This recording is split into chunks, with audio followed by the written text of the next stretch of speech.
זה אחד הדברים שחלמתי עליהם, מפת הארץ המובטחת. יפה. הגיע הזמן, קוראים לזה ירושלם. אני לא נותן את זה לך, אני מעניק את זה לך כדי שתיתן את זה ברתך שרה. תודה רבה. אתה מתחבר לחזון? מאוד. באמת? מאוד. अस्सलाम वालेकुम वरहमतुल्लाहि वबरकातुहू। मैं हूं मोहम्मद उमर खान और आप देख रहे हैं एक टीवी सीरीज।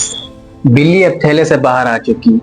ग्रेटर इजराइल का नजरिया, जिसके बारे में हम ज़ायोनिज़्म मूवमेंट और यहूदी मजहबी तबके की तरफ से बड़ी शद्दोमत के साथ सुनते और उसका प्रचार करते हुए देखते थे, अब इजराइल का सरकारी और खुला मौक़िफ़ बन चुका है। अब तक इजराइल ऑफिशियली तौर पर इसका इनकार करता था, लेकिन ये शख्स जिसको अभी आप सुन रहे हैं, ये इजराइल का प्राइम मिनिस्टर बिन्यामिन नेतन्याहू है। i24 को दिए गए इसके ग्रेटर इजराइल से मुताल्लिक एक इंटरव्यू ने न सिर्फ मिडल ईस्ट की सियासत में बल्कि पूरे मुस्लिम वर्ल्ड के अंदर एक हलचल मचा दी, जिसमें इसने ग्रेटर इजराइल से मुताल्लिक वाज़ेह अल्फाज में कहा। जब इससे पूछा गया कि क्या वो ग्रेटर इजराइल की तस्वीर से जुड़ा हुआ है, तो उसने जवाब दिया very much, very much. Netanyahu ने i24 न्यूज पर बिला झिझक कहा कि वो ग्रेटर इजराइल के विजन से बहुत ज्यादा कनेक्टेड है और खुद को एक तारीखी और रूहानी मिशन के तहत देखता है, जहां वो अपने कौम के माजी और मुस्तकबिल के ख्वाबों को पूरा कर रहा है। ये ग्रेटर इजराइल क्या है, शुरुआत कहाँ से हुई, वो कदीम यहूदी सल्तनत कौन सी थी, कब थी, क्या उसकी बाउंड्रीज थी, जिसका यहूदी अभी भी ख्वाब देख रहे हैं, जिस अर्जुल मियाद द प्रोमिस्ड लैंड क्या है, आखिर तौरात में क्या गया वादा, जिसकी वजह से ज़ायोनिज़्म मूवमेंट ने इस पॉइंट को सबसे ज्यादा हाईलाइट किया। आइए जानते हैं। ग्रेटर इजराइल का नजरिया यहूदी तारीख के गोल्डन एज खुसूसन हजरत दाऊद और हजरत सुलेमान अलैहिस्सलाम की सल्तनत की यादगार समझा जाता है। इसीलिए ज़ायोनिज़्म मूवमेंट के फाउंडर से लेकर मौजूदा इसराइली पॉलिसी मेकर्स तक ये कॉन्सेप्ट वक्तन फवक्तन उनकी सियासत में शामिल रहा है। सबसे पहले एक निगाह डालते हैं उस कदीम यहूदी सल्तनत द एंशिएंट जूइश किंगडम पर, जिसका ख्वाब यहूदी अभी भी देखते हैं। यहूदियों की तारीख में एंशिएंट जूइश किंगडम एक ऐसा बाब है जो मजहब, तारीखी वाक़यात और जोग्राफी हुदूद में बहुत अहम है। इस सल्तनत की बुनियाद दो बड़े हिस्सों पर मुश्तमिल थी। एक थी ममलकत इजराइल, जिसको इंग्लिश में कहते हैं किंगडम ऑफ इजराइल, और एक थी ममलकत यहूदा, जिसको आज हम किंगडम ऑफ जूडा के नाम से याद करते हैं।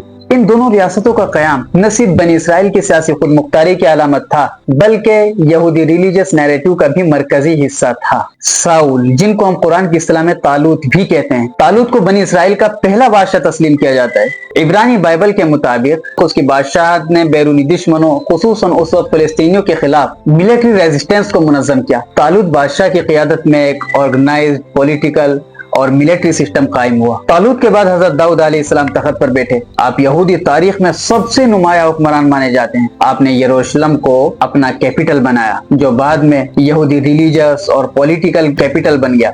हजरत दाऊद ने न सिर्फ सल्तनत की जोग्राफियाई हुदूद को वसअत दी, बल्कि डेविडिक डायनेस्टी की बुनियाद रखी, जो यहूदी मजहबी रिवायत में मसीही प्रोफेसी से जुड़ी हुई है। हजरत दाऊद के बाद उनके बेटे हजरत सुलेमान उनके जानशीन हुए। उनका दौर यहूदी सल्तनत का गोल्डन एज माना जाता है। हजरत सुलेमान ने फर्स्ट टाइम पर हैकल सुलेमान ने तामीर किया, जो यहूदी मजहब में इंतहाई मुकद्दस मकाम है। उनकी हिकमत और डिप्लोमेटिक रिलेशंस ने सल्तनत को इकोनॉमिकली और पॉलिटिकली बहुत मजबूत कर दिया। उनके दौरे हुकूमत में ये सल्तनत नॉर्थ में दरिया फुरात से लेकर साउथ में मिस्र की सरहदों तक फैली हुई थी, वेस्ट में बहरे रूम, मेडिटरेनियन सी और ईस्ट में सहराए अरब यानी अरबियन डिजर्ट तक ये हदूद फैली हुई थी। यही वो जोग्राफी खाका है जो बाद में ग्रेटर इजराइल के नजरिए की बुनियाद पड़ा। और इसके अलावा यहूदी अकीदे के मुताबिक ये सरजमीन अर्जुल मियाद द प्रोमिस्ड लैंड है। तौरात और इब्रानी बाइबल में बाब 15 आयत 18 में अल्लाह ताला हज़रत इब्राहिम अलैहिस्सलाम से वादा करते हैं कि उनकी नस्ल को एक ऐसी सरजमीन मिलेगी जिसकी सरहदें दरियाए नील से दरिया फुरात तक फैली हुई होंगी, जिसे इब्रानी जबान में यतज़ इजराइल भी कहा जाता है। ये जोग्राफी बयान एक मजहबी अलामत के साथ साथ ग्रेटर इजराइल के सियासी और नजरियाती खाके की बुनियाद भी है। यह कॉन्सेप्ट यहूदियों के लिए सिर्फ एक ख्वाब या इख्तियार नहीं रहा, बल्कि ज़ायोनिज़्म में ये एक जियोपॉलिटिकल गोल के तौर पर शामिल रहा। थियोडोर हर्ज़ल, जिसने 1897 में मॉडर्न पॉलिटिकल ज़ायोनिज़्म की बुनियाद रखी। ये थियोडोर हर्ज़ल कौन था, क्यों उसके दिमाग में यहूदी रियासत बनाने का ख्याल आया, आलमी ताकतों ने यहूदियों का साथ क्यों दिया, और उस दौर के सियासी हालात पर मैंने एक वीडियो ऑलरेडी बनाई हुई है। ये सब जानने के लिए लिंक डिस्क्रिप्शन में दे दिया गया है, आप देख सकते हैं। 1897 में स्विट्जरलैंड के शहर बासिल में फर्स्ट ज़ायनिस्ट कांग्रेस मुनाकिद हुई, जिसमें जूइश स्टेट के क़याम पर बाकायदा गौर किया गया और इसके लिए फलस्तीन को चुना गया। जैसा कि आपने अभी देखा कि यहूदी तारीख और ज़ायोनिज़्म मूवमेंट में ग्रेटर इजराइल का कॉन्सेप्ट बुनियादी तौर पर दो पहलुओं पर मुश्तमिल है। एक मजहबी ताबीर, रिलीजियस इंटरप्रिटेशन, جس کی ہم ابھی تشریح کر چکے ہیں، اور بائبل سے اصل حوالے کے ساتھ وہ نقشے بھی دکھا چکے ہیں۔ دوسری ہے پولیٹیکل انٹرپریٹیشن ان زائنزم۔ جب زائونسٹ موومنٹ 19 سینچری کے لاسٹ میں مضبوط ہونا شروع ہوئی تو گریٹر اسرائیل کا کانسیپٹ صرف مذہبی خاص تک محدود نہ رہا بلکہ ایک جیو پولیٹیکل پروجیکٹ کی شکل اختیار کر گیا۔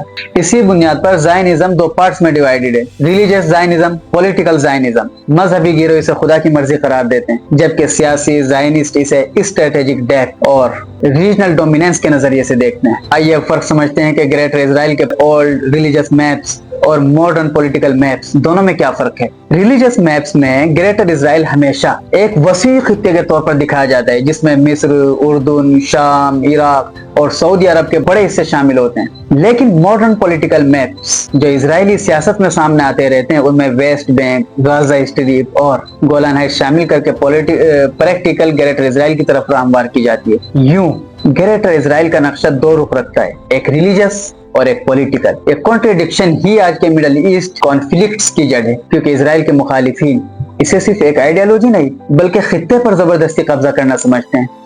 اب تک اسرائیل یہ کہتا تھا کہ یہ سرکاری پالیسی نہیں ہے، لیکن نتن یاہو کے حالیہ بیان نے یہ بات سچ ثابت کر دی کہ یہ جنگ گریٹر اسرائیل کے لیے ہی ہے۔ اچھا، اس سے پہلے جو بھی جنگ ہوئی وہ سب حقیقت میں گریٹر اسرائیل والے منصوبے ہی کی طرف ایک قدم تھا۔ زائونسٹ لیڈر پہلے ہی دن سے جانتے تھے کہ UN پارٹیشن پلان ایک عارضی ہے، ان کا اصل ٹارگٹ زیادہ سے زیادہ زمین پر قبضہ کرنا تھا۔ اس پلان کی تفصیل جاننے کے لیے ڈسکرپشن میں لنک دے دیا گیا ہے، اس کو دیکھ سکتے ہیں۔ اسی لیے 1948 کی جنگ میں صرف UN کے دیے گئے حصے پر اکتفا کرنے کے بجائے اسرائیل نے زیادہ زمینیں حاصل کر لی اور لاکھوں فلسطینیوں کو بے دخل کیا، جس کو فلسطینی النکبہ کہتے ہیں۔ النکبہ عربی میں کہتے ہیں بڑی تباہی۔ 1967 سکس ڈے وار میں اسرائیل نے غزہ اسٹریپ، جزیرہ نما سینا، شام کے اندر گولان ہائٹس اور ویسٹ بینک، ایسٹ یروشلم پر قبضہ کر لیا۔ یہ دفاعی جنگیں نہیں تھی بلکہ گریٹر اسرائیل میپ کے ایک اہم حصے کی تکمیل تھی۔ اس کے علاوہ 7 اکتوبر 2023 سے جو جنگ شروع ہوئی ہے اس میں غزہ کو کیسے اجاڑا گیا، اس پر مکمل قبضہ کرنے کا جو اسرائیلی پلان ہے وہ سب اسی منصوبے کا حصہ ہے۔ اس کے علاوہ زائونسٹ عقیدے کے مطابق گریٹر اسرائیل کا سب سے بڑا مقصد یروشلم کو ابدی دارالحکومت یعنی پرماننٹ کیپٹل بنانا ہے۔ اسی لیے 2018 میں امریکہ نے اپنی ایمبیسی تل ابیب سے یروشلم منتقل کر دی۔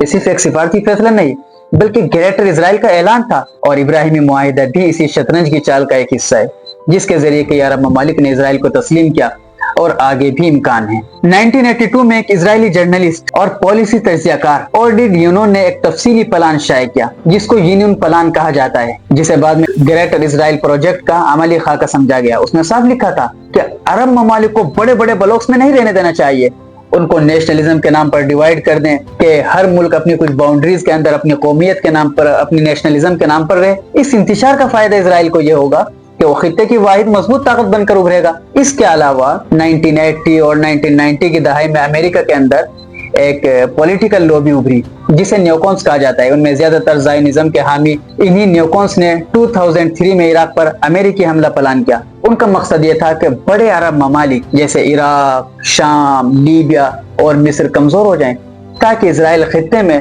اکیلا ایک سپر پاور طاقت بن سکے، کیونکہ عرب ممالک کو کمزور کرنے کی پالیسی ہی گریٹر اسرائیل پروجیکٹ کا سب سے اہم ہتھیار ہے۔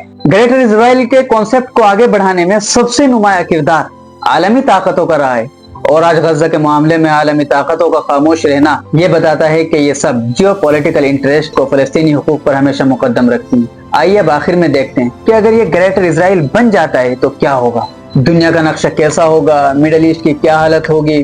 مڈل ایسٹ کا نقشہ بالکل چینج ہو جائے گا اور فلسطین ایز اے اسٹیٹ اور ایز اے نیشن مکمل طور پر ختم ہو جائے گا۔